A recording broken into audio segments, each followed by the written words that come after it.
Boa noite, tudo bem? Que bom que você pode estar conosco aqui hoje à noite. E que bom que a gente pode estar junto aqui, tendo a liberdade de falar sobre a palavra e sobre o que Deus quer para nós. É difícil os anos passarem e a gente não entender o que Deus está querendo fazer, não é? Boa noite, Lindaura. Bom te ver. Oi, Jô.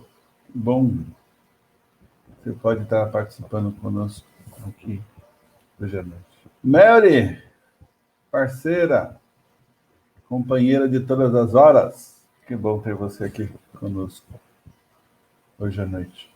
Já já nós vamos conversar e vamos ver o que Deus quer falar conosco. Gisele, a minha esposa adorada, participando. A gente está na mesma casa, mas ela quer ver pela internet, né?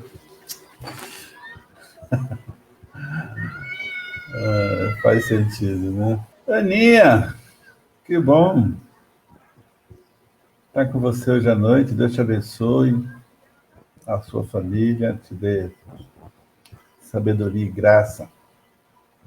Quem sabe, né, a gente pode estar juntos este ano. Então é isso. Nós vamos andando.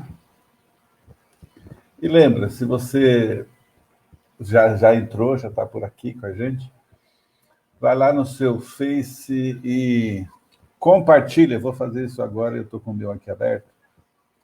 Deixa eu compartilhar aqui também a maneira da gente poder, de alguma maneira, estar abençoando alguém que certamente está precisando participar e ouvir da graça de Deus.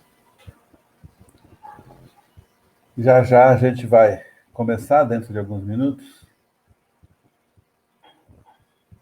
Eliseu, a linha 10º, aqui na foto dele aqui de terno. Deus abençoe Eliseu e a família toda, viu? Então já já a gente vai poder estar participando desse tempo juntos aqui. E hoje de manhã eu falei um pouquinho sobre o privilégio que a gente tem de estarmos com os irmãos e, de alguma maneira, a gente poder ter um culto na família dos santos, né? Muito bem, vamos orar? Deus e Pai, nós agradecemos ao Senhor nosso tempo aqui hoje à noite. Obrigado pela tua palavra e que os caminhos do Senhor sejam os nossos caminhos, que a tua graça nos acompanhe e se mostre a nós para que a gente veja o Senhor e reflita a tua presença. Em nome de Jesus, amém e amém. Então, nós estamos ao vivo conversando sobre a graça de Deus. Enquanto Deus está trabalhando conosco, Ele vai fazendo a vontade dEle e vai tornando a gente cada dia mais capaz de fazer a vontade dEle. Se você tem uma Bíblia aí, abre a sua Bíblia em Apocalipse, capítulo 2. Nós vamos ler 2 versículos só, versos 4 e 5. Os 2 versos que a gente vai trabalhar hoje à noite. E o assunto aqui é simples, né? Eu abri um pouquinho hoje de manhã. Caminho de volta. Eu acho que, vez por outra, a gente precisa dessa análise, né? Eu sei que as cartas às igrejas do Apocalipse aqui, essa carta é a carta endereçada a Éfeso, ela tem um propósito, né? Naquele momento, o propósito principal era que a carta pudesse trazer uma comunicação às igrejas. Mas, olhando cada comunicação e conforme Deus vai orientando João a escrever, nós vemos que tem a ver com a igreja de sempre, né? Não é apenas aquela igreja daquele momento, mas a igreja de sempre. E nós temos uma tendência a começar bem e terminar mais ou menos. É uma tendência nossa. E na maioria das coisas que a gente faz, né? Porque a gente vai ganhando, né, capacidades, a gente vai aprendendo algumas coisas, a gente vai descobrindo outras coisas, e nós vamos descobrindo que podemos avançar e saber e tentar e criar situações, mas a gente talvez deixa por último, ou a gente vai perdendo, na verdade, essa capacidade de continuar, vou usar a palavra, criança. Não é? Eu criei 3 filhos, a maioria de vocês aqui tem filhos e os tem criado, alguns estão bem maduros, outros já estão fora de casa e outros ainda são pequenos. Mas é uma tentação, né, tê-los novamente naquela idade, né? Eu vejo as minhas netas agora e como elas ouvem, como é que elas estão absorvendo, né? Como elas são obedientes. Às vezes lutam, mas são. Então, quando nós conhecemos a Cristo, a gente tem uma devoção tão completa, tão singela, como se fôssemos uma criança. A gente não tem malícia. A gente não tem aquele ser eu interior que fica lutando, né? Parece que a gente tem um problema de dupla personalidade, né? Horas a gente quer uma coisa, horas a gente quer outra, né? O texto, ele vai dizer o seguinte, né? Verso 4 de Apocalipse, capítulo 2, ele diz assim: tenho, porém, contra ti que abandonaste o teu primeiro amor.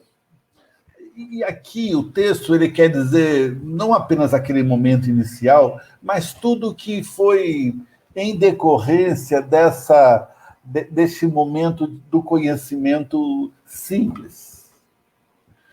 Eu preciso amar as pessoas, eu preciso obedecer a Deus, eu preciso buscar relacionamento com os meus irmãos. E quem chega na igreja fica desesperado de fazer isso, né? E às vezes a gente que já está há muito tempo na igreja, a gente não tem olhos para os outros, os que chegam e as suas necessidades. A gente, às vezes, deixamos isso um pouco de lado.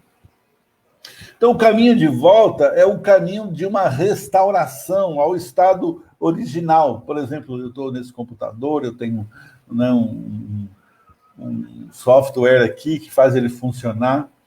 E quando ele começa a dar problema, ele começa a ficar estranho, eu preciso trazê-lo de volta ao ponto inicial, quando estava tudo bem. Fiz várias vezes isso. Por quê? Porque a gente precisa dessa restauração, desse movimento de avaliação própria, porque a gente vai ficando meio grosso, meio casca dura. Porque a verdade é que o próprio Jesus quem propôs esse caminho, quando ele diz: lembra-te de onde caíste, arrepende-te e volta. A prática das primeiras obras, é o que diz no verso 5. E, se não, venho a ti e moverei do seu lugar o teu candeeiro para caso não te arrependas. Então, temos 3 questões colocadas aqui. Primeiro, lembra-te. Lembrança. Segunda, arrependimento. mudança de mente. E terceira, volta, recomeça. Primeiro ponto, lembrança, lembra-te. Né? Lá em Lamentações, capítulo 3, a Bíblia fala: quero trazer à memória o que me pode dar esperança. E especialmente em dias nublados, como a gente tem vivido esses dias, independente do sol a pino lá fora, ele está nublado nas nossas vidas, não tem como ser diferente, né? E a gente fica como se preso num momento de terror. E, na verdade, a gente tem que tratar das lembranças, de trazer à memória o que pode me dar esperança. Algumas lembranças têm poder de produzir em nós um caminho de restauração, de mudança mesmo, de avaliar, de ver que a gente já foi melhor. Nós já fomos melhores. Já fomos mais amorosos, já fomos mais dados, nós já oramos mais, nós já lemos mais, a gente já amou mais. E muitas vezes não nos damos conta do que temos perdido. Uma boa forma de fazer um contraste aqui é pensar no que estamos vivendo hoje com o que já experimentamos anteriormente em Deus. Eu lembro que lá em casa nós éramos 4 irmãos, né? 3 homens e uma menina. A gente morava no Grajaú. Começamos morando numa casa de chão batido, que delícia era fazer uma vassoura de mato. Depois passamos vermelhão, dado brilho por criança enceradeira, sabe como é que é? Põe um pano no chão, uma criança em cima, nossa, que delícia. Onde eu tive meu primeiro encontro com Jesus e a sua igreja. Mas não foi um encontro profundo e verdadeiro, foi um flerte. Eu não entendi, as minhas razões não eram as melhores, e eu tinha uma família um pouco bagunçada, e realmente eu não consegui enxergar a graça. E sabe que quando eu vou para aquelas bandas, né, o Eliseu, que é lá do Pedaço, eu me lembro, e eu rio à toa, passo devagar, perto de onde eu já morei. Já andei em algumas ruas que eu conheci algumas pessoas, eu não conheço nem as ruas mais. Né? Mas essas lembranças não mudaram e não mudarão meu destino final. Não vão mudar. Né? Eu conheci a Cristo em 1986, estava dentro de um projeto de discipulado, de compromisso de oração, de leitura bíblica. A gente tinha um discipulado que começava às 6 da manhã, no sábado. Acho que eu vou marcar com alguns de vocês um discipulado às 6 da manhã. Se você topa, então você levanta a sua mão aí, lá no seu Face, e diga: eu quero! 6 da manhã, hein? Se pelo menos uns 10 quiserem, nós vamos fazer. Amém, irmão? E se...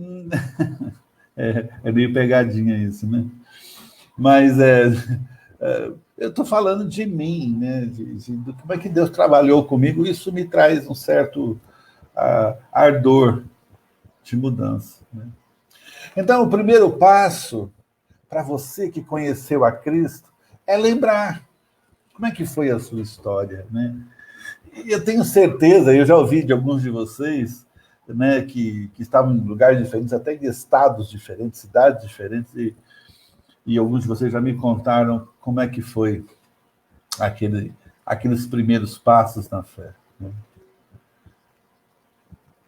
O que foi que aconteceu? Por que a gente se acostumou de uma maneira que a gente perdeu o valor? Né? Isso acontece, às vezes, muito no casamento, né? Que aquela paixão do primeiro ano, do segundo, dos primeiros anos é uma coisa louca e tal. E depois a gente vai deixando a mesmice tomar conta. Daqui, lá na frente, a gente nem lembra mais o que é que me levou para o casamento, né? melhor maneira de retomar a graça do primeiro amor se não lembrar os primeiros momentos da nossa fé, da nossa experiência com Deus. O profeta Jeremias, ele declarou: acordei emocionado às horas que diariamente eu passava ali, trancado em oração. Ele falando. E eu não sei, né? Eu sei que eu posso orar mais do que eu tenho feito, mas eu percebo que eu perdi um pouco dessa condição. Eu lembro quando eu comecei o meu discipulado, eu orava muito à noite. À noite. E aí, acho que falta de sabedoria do meu discipulador, ele falou: não, você tem que orar e fazer seu devocional às 4 da manhã. Eu fui tentar fazer às 4 da manhã, acabei nem fazendo às 4, nem de noite, da maneira que eu fazia. E essas lembranças, elas precisam ocasionar uma retomada de dedicação à oração, a Deus, ao propósito, ao crescimento, minha dedicação ao Senhor, aos irmãos, a entender que eu sou um servo que serve, um servo que está crescendo e quer aprender e quer servir mais. Eu quero resgatar e me sentir motivado a resgatar o que eu deixei de lado. E esse texto, ele traz justamente para nós isso. E não é algo que você pode falar assim, não, mas se você estiver longe dessa proposta, não acontece com a gente de ocasionar, de certa maneira, um esfriamento. Agora, o que não pode acontecer é a gente deixar de fazer essa avaliação de primeiro lugar, lembrar do que foi e de como foi os seus melhores momentos da sua vida. Eu queria que você pensasse nisso agora, para você. Como é que foi os melhores momentos com Deus, com a igreja, com os irmãos em Cristo? Como é que foi? Como é que você estava? O que você pensava? E qual é a distância daquilo que aconteceu para aquilo que está acontecendo hoje? Você sabe que a lembrança em si, daquilo que eu havia provado na casa dos meus pais, não produziu mudança nenhuma. Na verdade, foi um misto de saudade, tristeza e arrependimento, né? Por eu ter deixado de lado algumas coisas tão importantes. E esta é exatamente a segunda atitude que Jesus pediu aos irmãos de Éfeso. Arrepende-te. Arrepende-te. Arrependimento é mudança de mente, não é uma entrega de fracassei. Não, irmão, você não fracassou em nome de Jesus. Você está num processo de crescimento. Você está num processo de valorização da fé e você está buscando crescer. Amém? Então, não deixa que isso te permita estar se sentindo fracassado. Agora, é preciso que a gente sinta a dor por ter perdido esse primeiro amor, essa fé esfuziante, né? De falar da graça de Deus, de lamentar às vezes, de chorar pelos irmãos, de clamar pelo perdão de Deus e voltar. Lembra? Independentemente de onde você se encontra, o seu lugar é próximo, é perto de Deus. É preciso entender que a perda do primeiro amor é mais do que um desânimo ou uma crise emocional. É um pecado de falta de amor. E você viu, nesses dias, aquela situação de um padrasto médico que, pelo que dizem, né, eu não posso dizer porque não foi feito julgamento nem nada, né, é o que está sendo dito, que ele acaba matando o seu próprio enteado, que era uma criança pequena. Falta de amor. Domínio próprio. Ele não era um cristão, mas eu e você somos.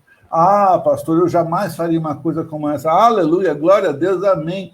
Mas o que é que a gente está fazendo que pode promover um desarranjo na nossa vida com Deus?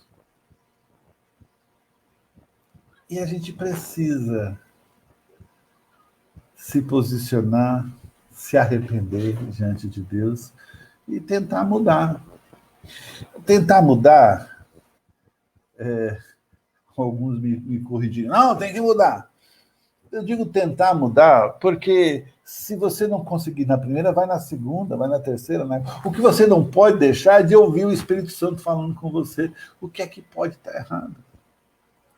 A palavra diz, chegai-vos a Deus e ele se chegará a vós outros.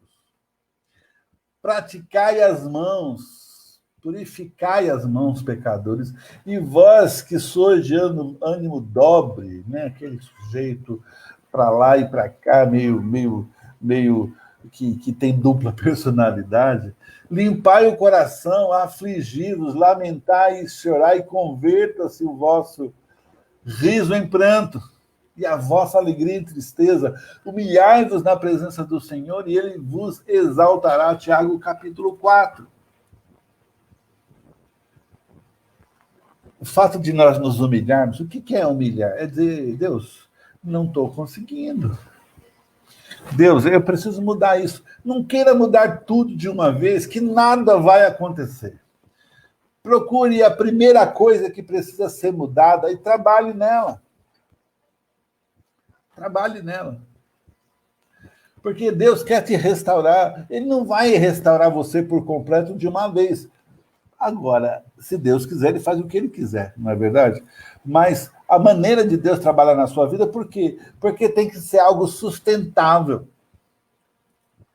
Não é uma mudança por causa de medo, de tristeza. Não é porque você perdeu alguém nessa pandemia que você vai dizer, ah, meu Deus, a partir de agora eu não vou fazer mais isso, aquilo, outro. Até pode, claro que pode, mas você precisa de uma restauração permanente diante de Deus. Se a gente reconhece que abandonamos o primeiro amor, aquele momento mais inicial, onde a graça, o amor de Deus nos encontrou de tal maneira que a gente era quase um anjo. Sério mesmo, meus primeiros momentos na fé, eu me sentia quase um anjo. Eu fiz várias coisas para poder tocar na vida das pessoas e que elas realmente pudessem ver o amor de Deus na minha vida e tomassem o caminho da salvação. E vi muitos fazer isso.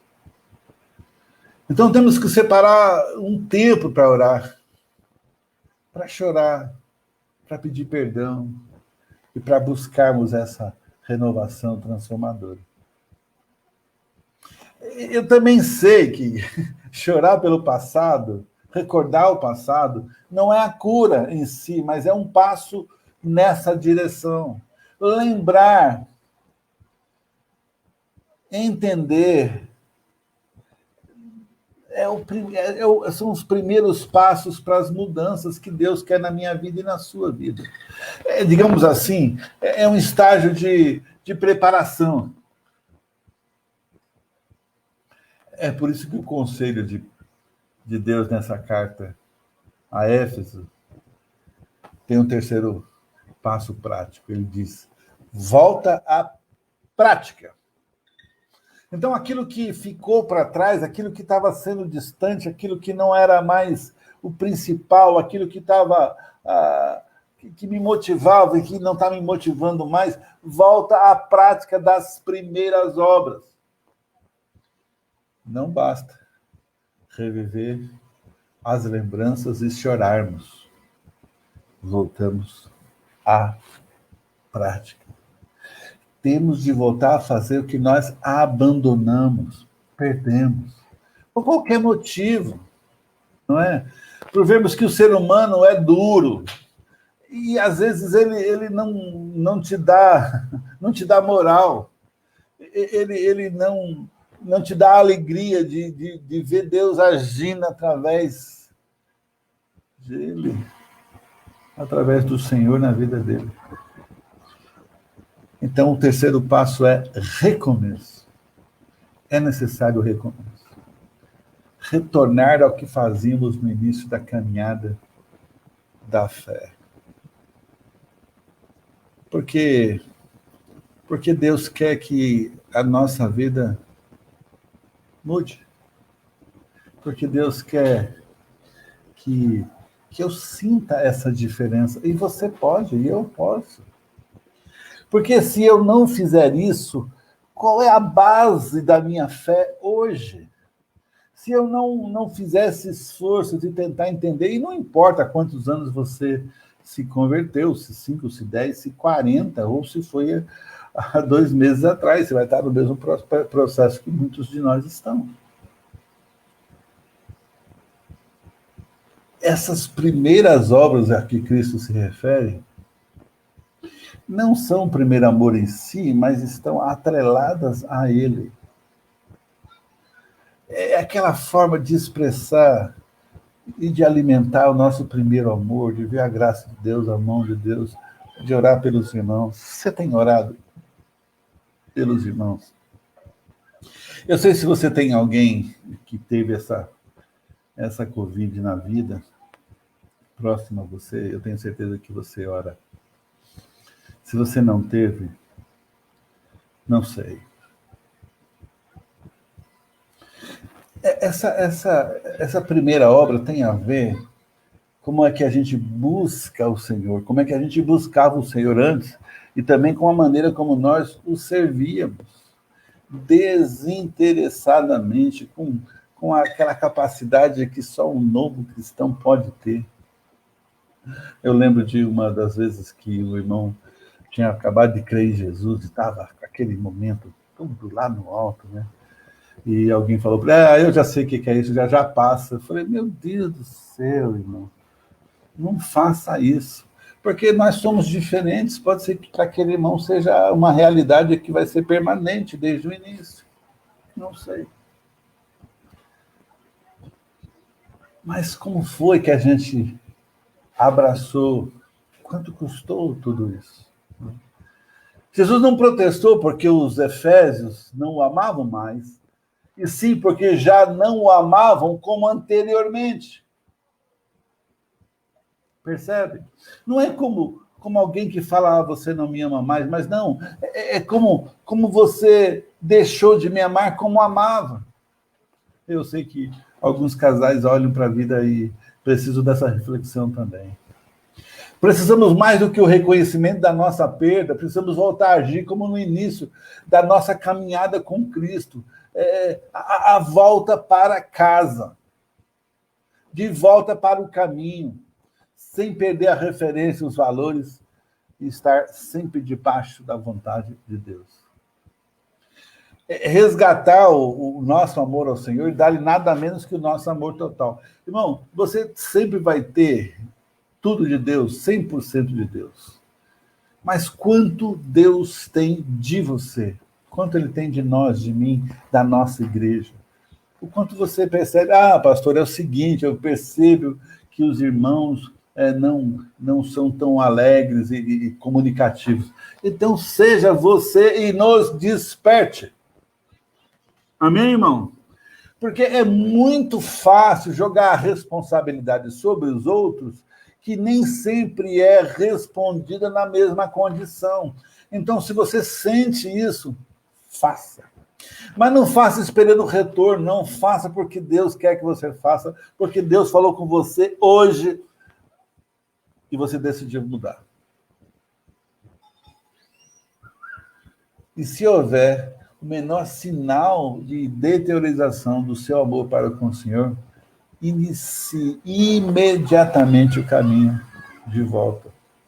Um amor incorruptível. Embora haja um caminho de volta para quem perdeu o primeiro amor, não precisamos chegar a este ponto. Podemos ser preventivos e evitar essa perda, se for o caso. Nem todo mundo está nessa pegada.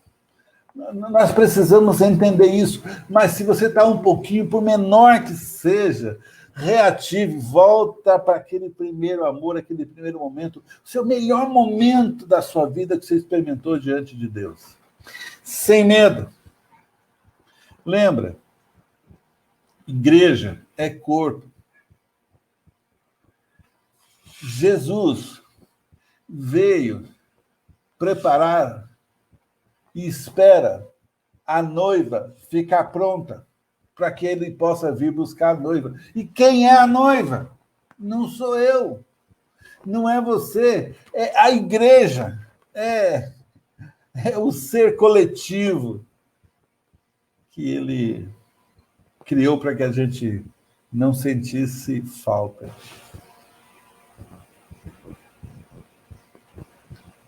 Paulo fala lá em Efésios 6, 24, a graça seja com todos os que amam ao Senhor Jesus Cristo com amor incorruptível.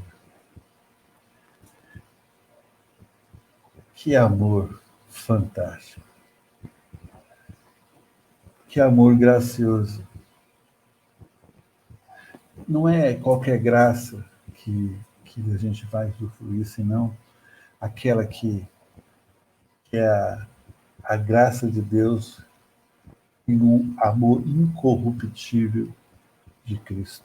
E é o mesmo que a gente deve ter para com ele. De qualquer forma, meu querido, o amor puro e sincero é o que não se corrompe, que traz em si e permanece coerente, consistente e dura para sempre, sem grandes oscilações. Porque Paulo fala que há dois tipos de amor, né? O amor corruptível e o amor incorruptível. Quando a gente fala de amor ao Senhor, não é apenas reconhecer que há pessoas que o amam e pessoas que não amam.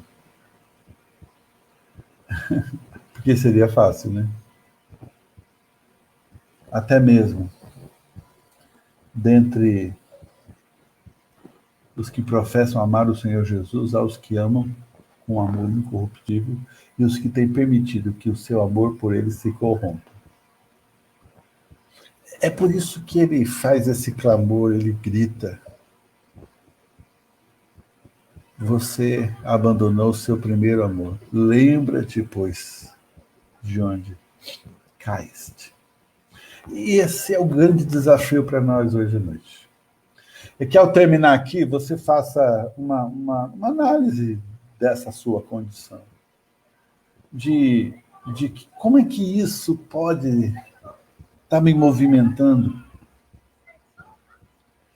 Será que o meu amor é incorruptível ou é corruptível? Será que eu abandonei o primeiro amor e nem percebi? Faça esse exercício. Lembra quando você teve o maior amor que você poderia ter? Eu consigo lembrar claramente. E eu sei que você também pode. E depois disso, trace um plano para voltar. Volte ao primeiro amor. Porque Deus quer fazer grandes coisas através da sua vida. Amém? Que Deus te abençoe, que você tenha uma semana maravilhosa na presença dele e que a graça do Senhor te traga essa iluminação de mudança. Deus, eu quero te agradecer mais uma vez, porque o Senhor tem sido suficiente para conosco, fazendo a tua graça florescer nas nossas vidas. Deus, essa praga que está aí nos incomodando, nós clamamos ao Senhor em nome de Jesus que o Senhor aplaque essa situação. Que o Senhor traga a cura para esse mundo. Mas se o caminho é longo, porque nós temos que aprender, nós queremos o caminho longo. Então vem nos abençoar. Abra os nossos olhos e produza em nós esse amor incorruptível. Em nome de Jesus. Amém e amém. Que Deus te abençoe. Que a graça do Senhor esteja com você durante todos esses dias. E semana que vem, terça-feira, a gente volta com os nossos devocionais diários, se você está acompanhando ou não. Se você puder acompanhar, acompanhe. Não no Face, vai no YouTube.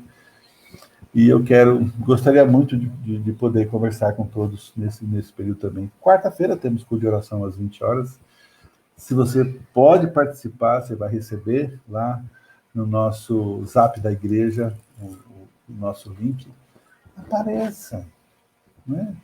Vamos praticar esse amor que Deus tanto tem nos dado e tanto fomos lembrados hoje à noite.